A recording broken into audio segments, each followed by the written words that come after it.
Hi மக்களே, வணக்கம். இன்றைக்கி பூசணிக்காய், வெள்ளை பூசணிக்காய் நீங்கள் பார்த்துருப்பீங்க. இது வந்து நீட்டு வாக்கில் வர்ற பூசணிக்காய். இது உருண்டையாகவும் வரும். தோட்டத்துலேருந்து அரிஞ்சு எடுத்துகிட்டு வந்தது. ஒரு பாதி நான் வீட்டுக்கு செஞ்சுட்டேன். இப்போ இந்த ஒரு பாதியில் வந்து ஸ்வீட் ரெசிபி ஒன்று பண்ணலாம். என்னன்னு சொல்லி பார்த்தீங்கன்னா, இந்த ஆக்ராவில் ஸ்பெஷல்னு சொல்லுவாங்க. தாஜ்மஹால் பார்க்க போகும்போது இது வந்து ரொம்ப ஸ்பெஷலாக வந்து அங்கே ஸ்வீட் வந்து ரொம்ப காஸ்ட்லியாக வந்து அவ்வளோ ஒரு சூப்பர் ஸ்வீட்டுங்க இது. அதுக்கு பேர் வந்து பேடான்னு சொல்லுவாங்க. அந்த சைடு வந்து வடக்கு பக்கம்லாம் வந்து பேடான்னு சொல்கிறாங்க அந்த ஸ்வீட்டுக்கு. நம்ம வந்து இது அதே ஸ்வீட்டை வந்து நம்ம வந்து வீட்லேயே வந்து செய்து பார்க்கலாம், எப்படி வருதுன்னு பார்ப்போம். அதே மாதிரி இதில் இருக்கிற சீட்ஸ் எல்லாம் நம்ம எடுத்துருவோம். இந்த சீட்ஸில் வந்து ரொம்பவே சத்து அதிகமாக இருக்குங்க. பூசணி விதையில் வந்து ரொம்பவே சத்து அதிகம். நான் என்ன பண்ணோன்னா, இந்த மாதிரி பூசணிக்காய் விதையை வந்து உரிச்சிலாம் நம்மளால் சாப்பிட முடியாது. இந்த விதையெல்லாம் எடுத்து கலெக்ட் பண்ணி மிக்சி ஜாரில் போட்டு 1 டம்ளர் தண்ணி ஊற்றி நல்லா மிக்சியில் அடிச்சுட்டு வடிகட்டி குடிச்சிடலாம். ரொம்பவே சத்து அதிகமாகவே இருக்குது இந்த பூசணிக்காய் விதையில். இந்த ஜூஸு குடித்தாலும் உடம்புக்கு ரொம்பவே நல்லது. நிறைய மருத்துவ குணம் இருக்குது. வாங்க இதில் எப்படி ஸ்வீட் செய்யலான்னு சொல்லி பார்ப்போம். நான் வந்து ஒரு பாதி எடுத்திருக்கேன். இதில் வந்து இந்த தோலெல்லாம் சீவி ரிமூவ் பண்ணி எடுத்துடலாம். ஃபஸ்ட்டு நான் எல்லா காயும் வந்து தோல் சீவிட்டேங்க. இப்போ இது உள்ளே இருக்கிற அந்த விதை பகுதியை மட்டும் அப்படியே வந்து கட் பண்ணி எடுத்துகிட்டு துண்டு துண்டாக கட் பண்ணிடலாம். இது வந்து திஷ்டிக்கு மட்டும் யூஸ் கிடையாதுங்க. இது வந்து உள்ளுக்கு ரொம்ப சாப்பிட்லாம். நம்ம வந்து உணவுலேயும் வந்து அடிக்கடி சேர்த்துக்கிறது ரொம்பவே நல்லது. நீர் சத்து அதிகமாக இருக்கிற காய் கர்ப்பப்பை சம்மந்தப்பட்ட எல்லா நோய்களையும் வந்து குணப்படுத்துதுங்க. நான் இந்த மாதிரி கட் பண்ணிக்கிட்டேங்க.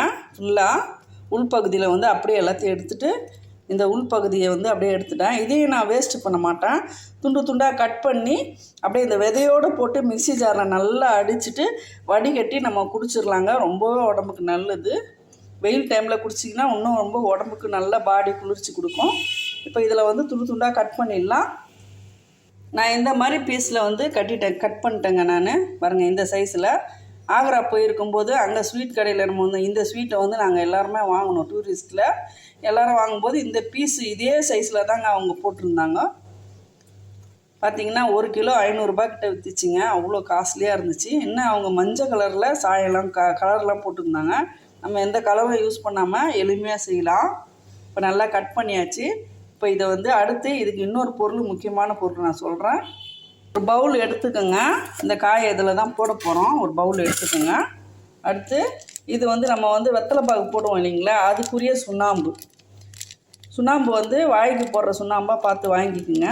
நான் வந்து இந்த சின்ன பாக்கெட்டு தான் இது. ஒரு பாக்கெட் அப்படியே போட்டுக்கிறேன். போட்டுட்டு ஒரு 4 டம்ளர் அளவு தண்ணி ஊற்றிருக்கேன். இது வெள்ளை சுண்ணாம்பு கிடைச்சாலாம் வாங்கிக்கோங்க. இது வந்து பன்னீர் சுண்ணாம்புன்னு சொல்லிட்டு ரோஸ் கலரில் விற்கிறாங்க. அது நான் வாங்கியிருக்கேன். இப்போ நல்லா கரைச்சிடலாம். இந்த சுண்ணாம்பு தண்ணியில் வந்து குறைஞ்சது வந்து ஒரு 8 மணி நேரம் ஊறணுங்க. அப்போ தான் வந்து நம்மளுக்கு வேக வைக்கும்போது வந்து நம்மளுக்கு அந்த குழன்னு வந்து ஆகாமல் நல்லா நான் அப்புறமா காட்டுறேன் பாருங்க. இப்போ சாஃப்டாக இருக்குது இல்லைங்களா, அப்புறமா வந்து நம்மளுக்கு ரஃப்பாக மாறிடும். அதுக்காக தான் அந்த சுண்ணாம்பு தண்ணியில் ஊற வைப்பாங்க. முறையாக சேருது. இது அப்புறமா நம்ம 8 மணி நேரம் கழித்து எப்படி இதை வந்து க்ளீன் பண்ணி எவ்வளோ நேரம் கழித்து எடுத்துகிட்டு எப்படி க்ளீன் பண்ணணும்னு நான் சொல்கிறேன். இது அப்படியே வந்து 8 மணி நேரம் மூடி வச்சிடலாம் சுண்ணாம்பு தண்ணியில். இப்போ ஒரு தட்டு போட்டு மூடிடலாம். 8 மணி நேரம் கழித்து பார்ப்போம். நல்லா வந்து ஒரு 8-9 மணி நேரம் ஊறி இருக்குங்க. காலையிலேருந்து ஊறிட்டுருக்கு. நல்லாவே ஊறிருக்கு. இப்போது இதை வந்து நல்லா வந்து சுத்தமாக கழுவிடணும். ஒரு 3-4 தண்ணியில் நல்லா சுத்தமாக கழுவிட்டு வந்துடுறேன். நல்லா வந்து ஒரு 4 தண்ணியில் சுத்தமாக கழுவியாச்சுங்க. இப்போது இந்த காய் எடுத்துக்கோங்க. இந்த காயில் இந்த கத்தியில் வந்து நம்ம வந்து இப்படி சுற்றி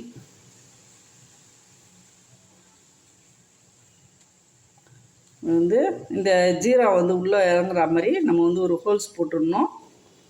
இந்த மாதிரி நம்ம வந்து எல்லாத்தையும் குத்திடலாம். நான் எல்லாத்தையும் குத்திட்டேங்க. எல்லாத்தையுமே வந்து ஓட்டையாக அதை பாருங்க. எல்லாத்தையும் வந்து எல்லா பக்கமும் ஒரு 3 குத்து அப்படி குத்தி ஓட்டை போட்டேன். இப்போ இதை வந்து அப்படியே வந்து வேக வச்சிடலாம் கேஸில் வச்சு. கேஸ் ஆன் பண்ணிடலாம். அப்படியே வந்து கரெக்டாக வந்து 20-25 நிமிஷம் நல்லா வந்து வேகட்டும். நல்லா வந்த பிறகு எந்த மாதிரி ஸ்டேஜில் எடுக்கணும்னு நான் சொல்கிறேன். நல்லா ஒரு 20-25 நிமிஷமாக வேகுதுங்க.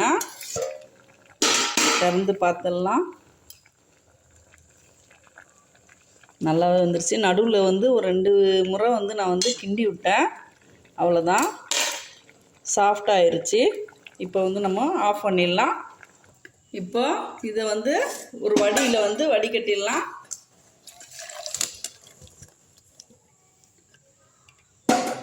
நான் கொஞ்சமாக தாங்க செய்து காட்டுறேன். நீங்கள் வந்து பெரிய காயாக இருந்துச்சுன்னா இதே மாதிரி வந்து செய்துக்குங்க. இப்போ இது நல்லா தண்ணி வடிட்டோம். இப்போ அது தண்ணி வடிஞ்சு கொஞ்ச நேரம் ஆறட்டும். அதுக்குள்ளே நம்ம வந்து ஒரு கடாயை வச்சுக்கலாம். கடாயை வச்சுட்டு ஒரு 1/4 கிலோ அளவு நான் சர்க்கரை போட்டுக்கிறேன். இதுக்கு வந்து 1/4 கிலோ வந்து கரெக்டாக இருக்குங்க. கொஞ்சமாக வந்து தண்ணி ஊற்றிக்கலாம். ஒரு 100 மில்லி அளவு தண்ணி ஊற்றிக்கலாம். சர்க்கரை முங்குற அளவுக்கு. கேஸ் ஆன் பண்ணிடுவோம். அப்படியே சர்க்கரை கரையட்டும். அதுக்குள்ளே அந்த காய் ஆறட்டும். காய் வெந்துருச்சுன்னு சொல்லிட்டு எப்படி கண்டுபிடிக்கணுன்னா பாருங்கள். இப்போ நம்ம வந்து இது வந்து குத்தி குத்தி ஓட்ட மாதிரி போட்டோம் இல்லைங்களா, நல்லா வந்து சாஃப்டாக வெந்திருக்கு பாருங்கள். சாஃப்டாக இருக்குது, கண்ணாடி மாதிரி இருக்குது பார்த்தீங்களா. இப்போ இதில் வந்து கரெக்டாக ஜீராவில் போகிறதுக்கு கரெக்டாக இருக்கும். இதில் ஒரு 2 ஏலக்காய் வந்து கிள்ளி போட்டுக்கலாம். நீங்கள் வீட்டில் வந்து ஏதாச்சும் எசன்ஸ் வச்சுருந்தீங்கன்னா அது வேணால் 1 டீஸ்பூன் ஊற்றிக்கோங்க. உங்களுக்கு எந்த ஃப்ளேவர் பிடிக்குதோ அது ஊற்றிக்கலாம். சர்க்கரை வந்து அப்படியே வந்து நல்லா கரையட்டும். கரைஞ்ச பிறகு நம்ம வந்து இந்த காயை எடுத்து இதில் போட்டுடலாம். உங்களுக்கு கலர்ஃபுல்லாக வேணும்னா நீங்கள் ஃபுட் கலர் யூஸ் பண்ணிக்கோங்க. நான் ஃபுட் கலர் போடாமல் வெள்ளை கலரில் தான் செய்ய போகிறேன். சர்க்கரை கரையுது பாருங்கள். சர்க்கரை வந்து கரைஞ்சிருச்சு, நல்லாவே கரைஞ்சிருச்சு. இப்போ இந்த காயை வந்து இதில் போட்டுடலாம்.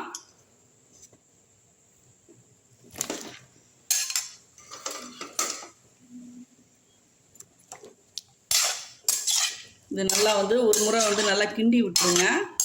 கிண்டி விட்டுட்டு அப்படியே வந்து முங்குற மாதிரி வச்சு கொதிக்க விட்டுருங்க. நல்லா வந்து ஜீரா பக்குவத்தில் கொதிக்கணும். அப்புறமா வந்து அந்த நான் எந்த பக்குவத்தில் ஆஃப் பண்ணணும்னு நான் சொல்கிறேன். கொதிக்கட்டும். எப்படியும் வந்து 10 நிமிஷத்துலேருந்து 20 நிமிஷம் கிட்ட ஆகுங்க இது வந்து பக்குவத்துக்கு வர்றதுக்கு. நல்லா கொதிக்க ஆரம்பிச்சிருச்சு. லைட்டாக வந்து அப்படியே கிண்டி விடுவோம். அப்படியே வந்து இந்த ஜீரா வந்து குழப்பாக மாறணும். அது வரலும் வந்து கொதிக்கணும்.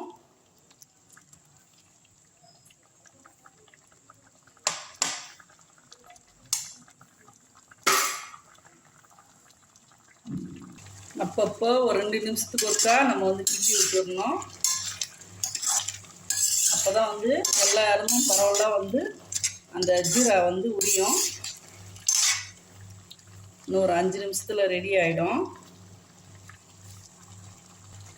இதில் வந்து ஏன் வந்து நம்ம வந்து சுண்ணாம்பு யூஸ் பண்ணுறோன்னா, இதே வந்து வந்து ஒரு 25 நிமிஷம் வெந்திருக்குங்களா இந்த காய், இப்போ ஒரு 15 நிமிஷமாக வெந்துட்டுருக்கு. இப்போது நம்ம சாதாவாக இந்த மாதிரி வேக வச்சோம்னா குழஞ்சிரும் கண்டிப்பாக.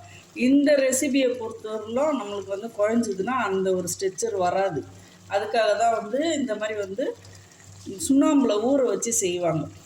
ஆனால் நல்லா வந்து சுத்தமாக வந்து 3-4 தண்ணியில் நல்லா க்ளீனாக வந்து கழுவிடணும். வாய்க்கு போடுற வெத்தலைப்பாக்கு போடுற சுண்ணாம்பு தான் வந்து நம்ம யூஸ் பண்ணணும்.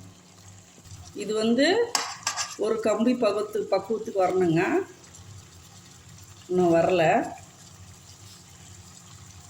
நீங்கள் சர்க்கரை போடும்போது தண்ணி கொஞ்சமாக ஊற்றுங்க. அதிகமாக தண்ணி ஊற்றிட்டிங்கன்னா ரொம்ப நேரம் ஆகும்.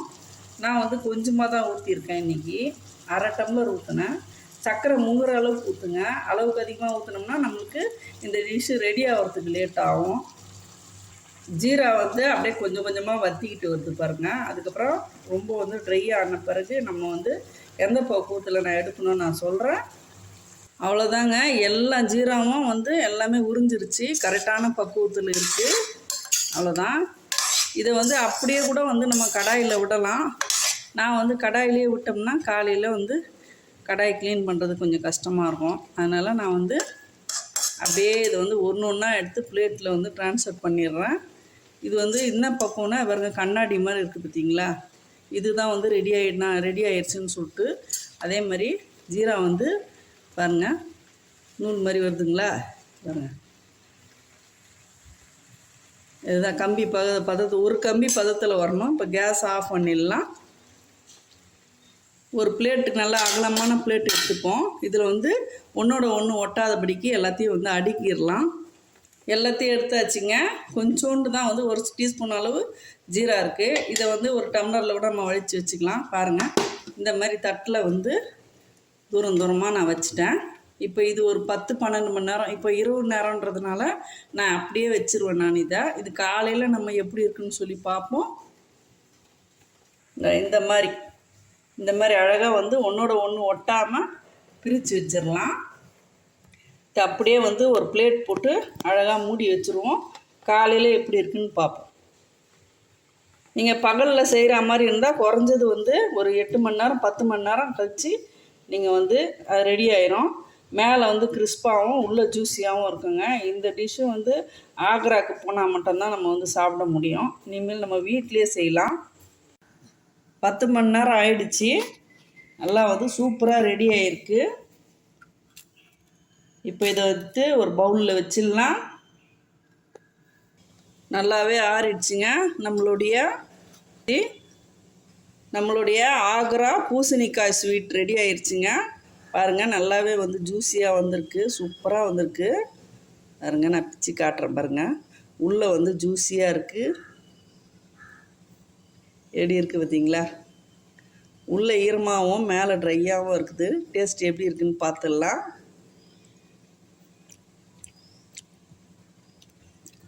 வா, செம்ம டேஸ்ட்டாக இருக்குங்க. நான் ஆக்ராவுக்கு போயிருக்கும்போது வாங்கி சாப்பிட்டேன். இதே டேஸ்ட்டு அதில் இருந்துச்சு. அவங்க வந்து நம்மளுக்கு வந்து மஞ்சள் கலரில் எல்லோ கலர் வந்து ஃபுட் கலர் யூஸ் பண்ணியிருந்தாங்க. ரொம்ப டேஸ்ட் அருமையாக இருக்குது.